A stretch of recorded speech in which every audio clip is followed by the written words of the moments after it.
নমস্কার, আমি একিলিশ মুক্তমনা ইউটিউব চ্যানেলে আপনাদের সবাইকে স্বাগত। এই মুহূর্তে আমরা নজর রাখবো বাংলাদেশের দিকে। বাংলাদেশে একের পর এক ঘটনাকে সামনে রেখে সেখানকার মানুষের ভারত বিদ্বেষিতা, সেখানকার অন্তর্বর্তী সরকারের ভূমিকা এবং সেনাবাহিনীর ভূমিকা নিয়ে আলোকপাত করলেন এক সময়ের ভারত বাংলাদেশ ছিটমহল বিনিময় সমন্বয় কমিটির চেয়ারম্যান দীপ্তিমান সেনগুপ্ত। আপনারা শুনেছেন বাংলাদেশে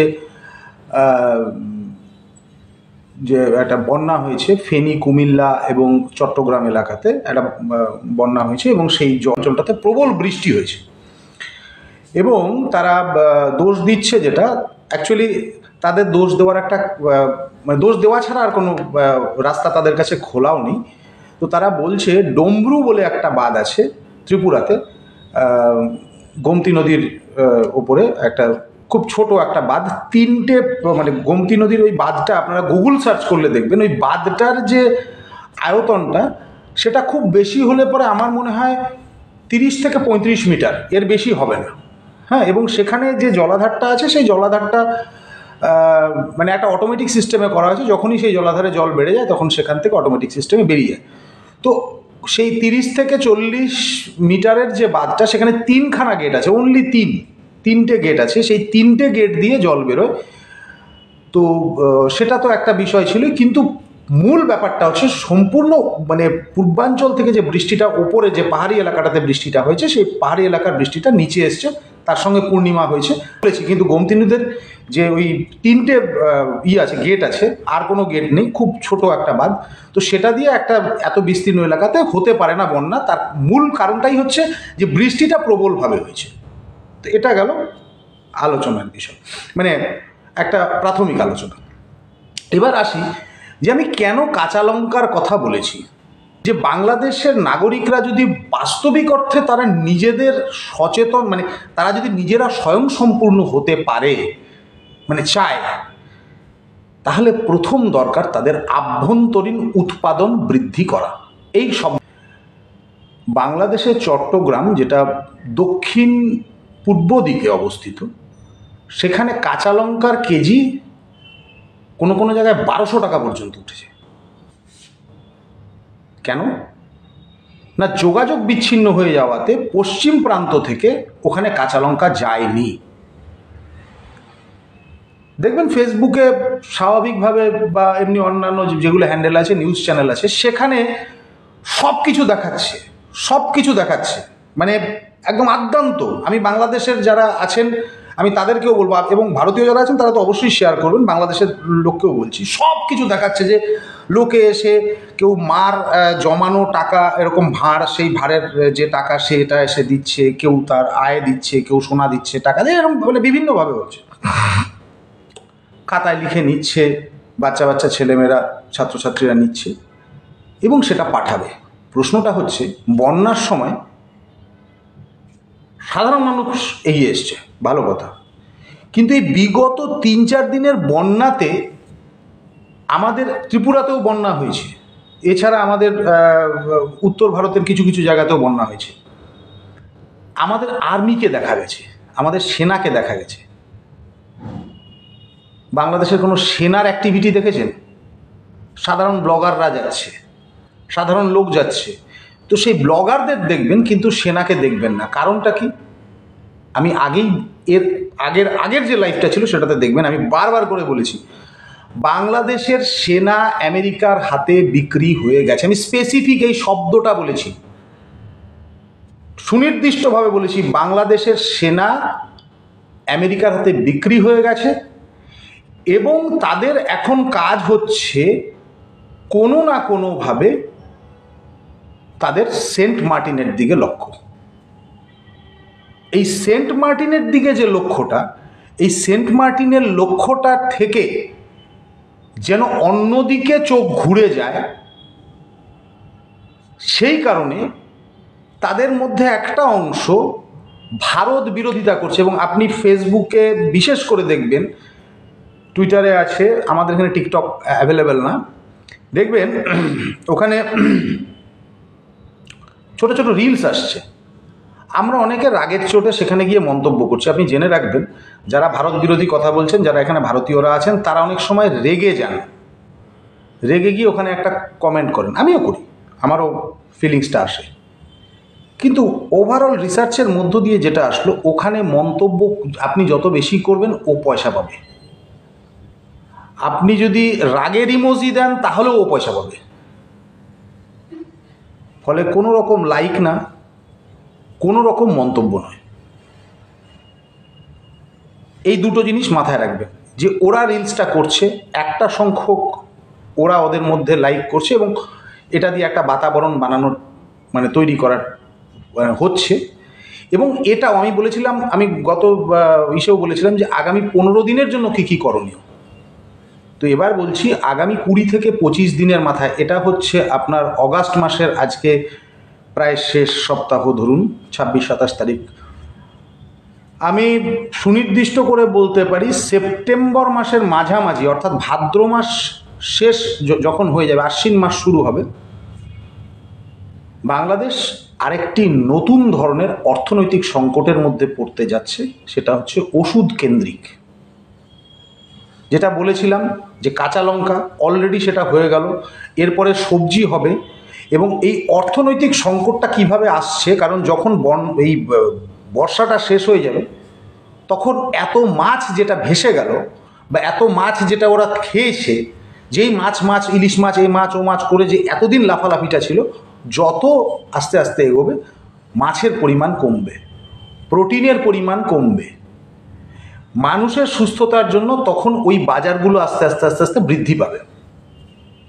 এবং ইন্টারেস্টিংলি এবার যেটা হবে, আমি আপনাদের বলে রাখছি, যারা বাংলাদেশ থেকেও আছেন, আমি তাদেরকে বলছি, আমি আজকেও, আগের দিনও বলেছি, আজকেও বলছি, যে আপনারা অবশ্যই আভ্যন্তরীণ উৎপাদনকে বৃদ্ধি করুন, যদি ভারতের সঙ্গে লড়াই করতে হয়। কিন্তু আমি বলছি, আপনাদের যারা ওখানে প্রশাসক আছে, তারা কোনো ভারতবর্ষের সঙ্গে লড়াই করার জন্য কিছু করছে না, তারা সম্পূর্ণভাবে আমেরিকার দালালি করার জন্য করছে। যে সেন্ট মার্টিন ইজ টার্গেট। আমি প্রথম দিন থেকে আমার যতগুলো লাইভ আছে, আমি প্রত্যেকটা 5 তারিখের এই ঘটনাটার পরের থেকে আমি বারবার বলে এসেছি যে শেখ হাসিনা যতই বোকা হোক না কেন, উনি একটা কথা বলে গেছেন যে সেন্ট মার্টিন দিয়ে দিলে আজকে এই ঘটনা হতো না। গতকাল ইউএস টাইম রাত্রি 8টা, সরি আমাদের সময় রাত্রি 8টা, ওদের ওখানে অ্যারাউন্ড 10টা-11টা হবে। ওই আমেরিকার নেভাল যে ফোর্স আছে, সেই নেভাল ফোর্সের থেকে একটা বিজ্ঞপ্তি জারি হয়েছে। আমি বিজ্ঞপ্তিটা একটু পড়ে শোনাচ্ছি, আমি এই ইসে দিয়ে দেবো, কি বলে, এখানে দিয়ে দেবো। Bangladesh could be an important security partner. শুনবেন ভালো করে, বাংলাদেশের যারা আছেন তারা শুনবেন এবং এটাকে শেয়ার করবেন যদি আপনার দেশের মঙ্গল চান। আর ভারতীয়রা তো শেয়ার করবেনই, তার বাস্তব সত্যিটা দেখা উচিত। ইউএস নেভাল ইনস্টিটিউট, সেখান থেকে তাদের নিজেদের ওয়েবসাইট থেকে একটা এসছে, Bangladesh could be an important security partner for United states. কথাটা বুঝুন, ইউনাইটেড স্টেটের সিকিউরিটি পার্টনার হিসাবে বাংলাদেশ একটা ভালো হতে পারে। আপনি আমেরিকা নন, কারণ আমেরিকা আজ থেকে 20 বছর আগে বলেছিল, যে Afghanistan could be the security partner. ইরাককেও বলেছিল সিকিউরিটি পার্টনার, ইরানকেও বলেছিল সিকিউরিটি পার্টনার, 1971-এ পাকিস্তানকেও বলেছিল সিকিউরিটি পার্টনার। এবার কিন্তু বাংলাদেশকে বলছে। ভেবে রাখুন, আমেরিকার মতো বন্ধু সে এইসব দেশগুলোকে সব বলে এসছে, ইউক্রেনকেও বলে এসছে সিকিউরিটি পার্টনার, সবগুলোকে ডুবিয়ে এসে এবার লাস্ট যেটা টার্গেট সেটা হচ্ছে বাংলাদেশ। সেন্ট মার্টিন কেন, আমি আবার বলছি, partner for the United states with desirable facilities on the Bay of Bengal, with the desirable facilities on the Bay of Bengal, and an interest in a free and open Indo-Pacific. কথাটা বুঝতে পারলেন? মাথায় ঢুকলো? যেটা আমি প্রথম দিন থেকে বলে এসেছি। বলছে কাঙ্ক্ষিত সুবিধার মধ্য দিয়ে। কাঙ্ক্ষিত সুবিধা কি? কাঙ্ক্ষিত সুবিধাটা কি? সব কিছু বলেছে ডিজায়ারেবল, এই যে কাঙ্ক্ষিত সুবিধাটাই হচ্ছে সেন্ট মার্টিন। মাথায় ঢুকলো এবার? কাঙ্ক্ষিত সুবিধার জন্য এবার বে অফ বেঙ্গলে, ইন্দো প্যাসিফিক, এই জায়গাটাতে ভারত মহাসাগরে একটা পার্টনারশিপ হতে পারে। আচ্ছা, আমেরিকার যে শক্তি, সামরিক শক্তি, তার সঙ্গে কি বাংলাদেশের সামরিক শক্তির কোনো কম্পেয়ার হয়? বাস্তবিক অর্থে আপনাদের কারো মনে হচ্ছে যে সেটা একটা সঙ্গত না? এবার মূল কারণটা কি সেটা একটা সহজভাবে বোঝাই। এটা সারা জীবন ধরে এইসব কাজগুলো করে আসার একটা মজা হচ্ছে বুঝতে পারা যায় যে এতদিন যারা জিও পলিটিক্যাল বলছিল, সেভেন সিস্টার্স বলছিল, আমি আপনাদের পরিষ্কারভাবে 3-4টে কথা বলছি, ভারতীয়দের কথা বলছি। আপনারা বাজারে গেলে যদি ইলিশ মাছ কেনেন, বাংলাদেশের ইলিশ কিনবেন না, প্রাণের বিস্কুট কিনবেন না, RFL এর প্লাস্টিক জিনিস কিনবেন না। ব্যাস, এই 3টে কথা বলছি, আর কিচ্ছু বলিনি। কোনো বাংলাদেশিকে কিচ্ছু বলবেন না, কারণ যারা এখন পরিচালনা করছে তারা নিজেদের অনেক বড় ভাবছে। এবার সাইজটা শুধু শুরু হয়েছে। এবার কি ঘটনাটা বলছি জানেন তো? যখন ওই মোষ চুরি করতে যায়, তারা কিন্তু একলা যায় না, 3জন যায়। তো 3জন যায় কিভাবে? 1 নম্বর হচ্ছে তারা চুরি করে, মোষটা নিয়ে আসে, কিছু দূর গেলে ধরা পড়তে পারে সেই ভয় থাকে। দ্বিতীয় জন ওই মোষওয়ালার দুয়ারের সামনে দাঁড়িয়ে থাকে, আর তৃতীয় জন ওই মোষের গলায় যে ঘণ্টাটা বাঁধা থাকে সেই ঘণ্টাটা নিয়ে যেদিকে মোষটা যায় ঠিক তার উল্টো দিকে চলে যায়। তো দূরে গিয়ে ঢং ঢং ঢং ঢং করে বাজায়। মালিক ভাবে যে আরে মোষটা বোধহয় দলছুট হয়ে গেছে, বেরোয়।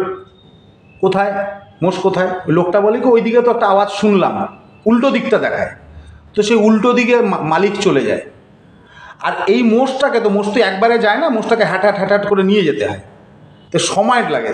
সেই সময়টা বাই করে ওই যে লোকটা ওইদিকে গেল, তারপর কিছু দূর যাওয়ার পরে ঘন্টাটা কোনো একটা জায়গায় ফেলে দেয়, মালিক গিয়ে শুধু ঘন্টাটা পায়, মোষটা চলে যায়। তো বাংলাদেশের মানুষের অবস্থাটা হয়েছে, বাংলাদেশের এই শিক্ষিত যারা আছে তাদের অবস্থা হয়েছে সেই মোষের মালিকের মতো। তোমার মোষ নিয়ে চলে গেছে, তোমার মোষ নিয়ে একদিকে চলে গেছে, সেন্ট মার্টিন নিয়ে চলে গেছে। ঘন্টাটা কোনটা? ঘন্টাটা হচ্ছে তোমার ওখানকার কিছু লোককে, এই ইউনুস জাতীয় লোক যাদের ওখানে ডেপিউট করা হয়েছে, তারা সরাসরিভাবে আমেরিকার দালালি করছে। এবং ওইখানে এই যে গোটা ঘটনাটা হলো, এই গোটা ঘটনাটার থেকে ভারতের দিকে একটা ইঙ্গিত দেখানোর জন্য কিছু টাকা পয়সা দিয়ে দিয়েছে। আপনারা বাংলাদেশের লোকেরা কাঁচা লঙ্কা, পেঁয়াজ, ইলিশ মাছ দিব না, সেভেন সিস্টার্স নিয়ে নিব, সব বাঁধের এই পাশে কি বলে ফারাক্কা বাঁধের এই পাশে বাঁধ বানাবো, আপনারা যা খুশি করেন, তাতে ভারতবর্ষের কিচ্ছু আসবে যাবে না, কিচ্ছু আসবে যাবে না। শুনে রাখেন, ভারতবর্ষের আমি আপনাদের প্রত্যেকটা ভারতীয়কে বলছি, আজকের লাইভটাকে আপনারা শেয়ার করবেন। শুধু তাই নয়, বাংলাদেশিদের ক্ষেত্রেও বলছি শেয়ার করবেন। আপনারা কিন্তু খাপে খাপে পড়ে গেছেন, চীন আর আমেরিকার যুদ্ধের খাপে পড়ে গেছেন, যেটা শেখ হাসিনার হাত দিয়ে হয়নি। সুনির্দিষ্ট করে বলছি, গতদিন বলেছি নোবেল প্রাইজ দিয়ে, নোবেল প্রাইজ দাতা শান্তি নোবেল পুরস্কার দিয়েছিল ওই আং সান সুচিকে দিয়ে, মায়ানমারের 12টা বাজিয়েছে। আর এই লোকটিকে দিয়ে, ইউনূসকে দিয়ে বাংলাদেশের 12টা বাজাবে। দেখে রাখুন আপনারা, ভিখারি হতে আর বেশি দিন সময় লাগবে না। যদি এখন থেকে সতর্ক না হন, যদি আভ্যন্তরীণ উৎপাদন না বাড়ান, দেশ ভয়ঙ্কর জায়গার দিকে যাচ্ছে। আপনাদের ভারতবর্ষের কিচ্ছু হবে না, আমি আপনাকে বলছি। 1%, আমি সিঙ্গেল পার্সেন্টের কথা বলছি, 1% ভারতবর্ষের ক্ষতি হবে না। তার কারণ ভারতবর্ষ তার শক্তিটা জানে, কোথায় কোথায় কি কি শক্তি ব্যবহার করতে হবে। এবার একটা প্রশ্ন করছি, আপনার দেশের সেনা, যেই সেনাকে দিয়ে ভাবছেন ভারতবর্ষের সঙ্গে যুদ্ধ করবে, সেই সেনা চট্টগ্রাম, ফেনী আর কুমিল্লাতে লোকগুলোকে উদ্ধার করতে পারলো না তারা।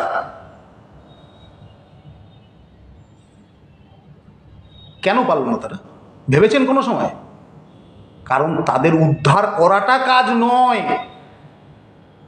এই ছেলেপেলেগুলোকে, এই আতপাগল ছেলেপেলেগুলোকে, অপরিণত মাথার ছেলেপেলেগুলোকে, যাদের মধ্যে ভারত বিদ্বেষিতাটা গত কয়েক বছর যাবৎ ইনজেক্ট করেছে, টাকা দিয়ে দিয়ে দিয়ে ইনজেক্ট করেছে, সেই ভারত বিদ্বেষিতাটাকে আগামী 4 থেকে 6 মাস কাজে লাগাবে। আমি আজকে বলে রাখছি, মিলিয়ে নেবেন, আজ থেকে 6 মাস পরে মিলিয়ে নেবেন। আমি তো বলছি 1 থেকে 1.5 মাসের মধ্যে বাংলাদেশের যে অর্থনৈতিক অবস্থাটা আসবে, কোন কোন জায়গায় খারাপ আসবে। প্রথম আসবে ওষুধ, চিকিৎসা। দ্বিতীয়ত নিত্য প্রয়োজনীয় জিনিস, যখন প্রোটিন অভাব হবে তখন ডিম প্রয়োজন হবে। সে ডিম কোথায় পাবে?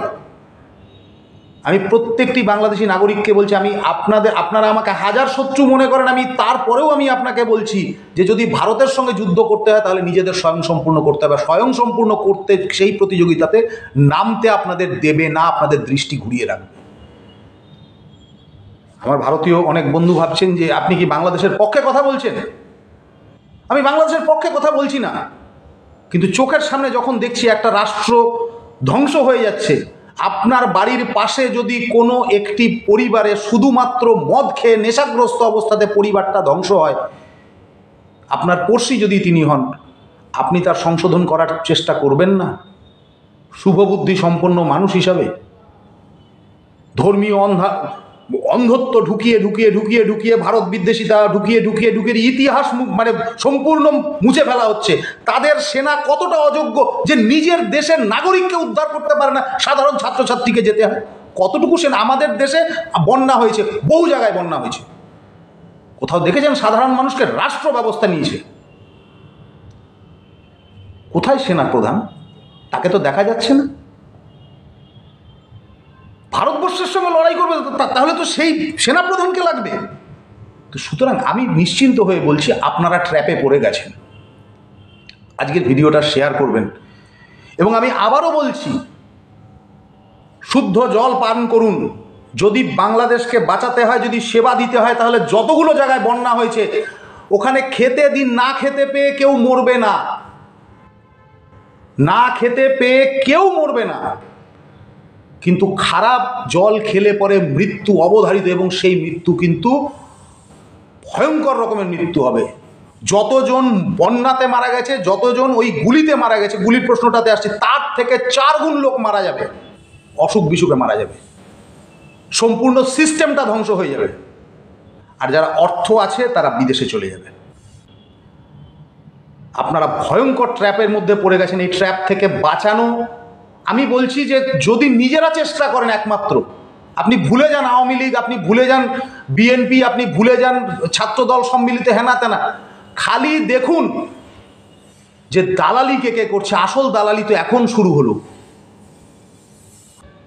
আসলে যখন বিপদ আসে তখন একদিক থেকে আসে না, সব দিক থেকেই আসে। আমি ওই জন্যই বললাম, বন্যা আশীর্বাদ, এই বন্যাই আবার অভিশাপ। যদি আপনি সেটাকে হ্যান্ডেল করতে পারেন তাহলে আশীর্বাদ, আর যদি হ্যান্ডেল না করতে পারেন তাহলে এটা অভিশাপ। সুতরাং ভারত বিদ্বেষিতার প্রচারটা পরে করুন। আপনারা প্রত্যেককে, যারা অন্ততপক্ষে বাংলাদেশের মানুষের ক্ষতি চান না, তারা প্রত্যেকে একটা প্রচার করুন, বিশুদ্ধ পানীয় জল খান। সর্বশেষে বলি, ফেসবুকে দেখছিলাম একটা গরু দিলে একটা ইলিশ মাছ। ভাই, তুমি যদি এই শর্তে আসো,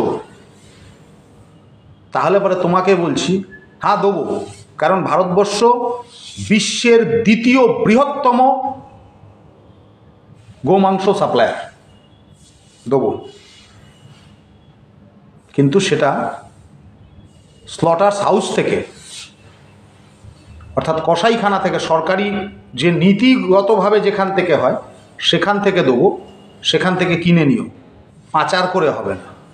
কারণ আমরাও অফিসিয়ালি দেবো, তোমরাও অফিসিয়ালি দাও, আমরা অফিসিয়ালি দেবো, তার ট্যাক্স ফ্যাক্স যা যা আছে সমস্ত কিছু মানে করতে হবে, দিতে হবে, আমরাও ট্যাক্স দিয়ে নেবো।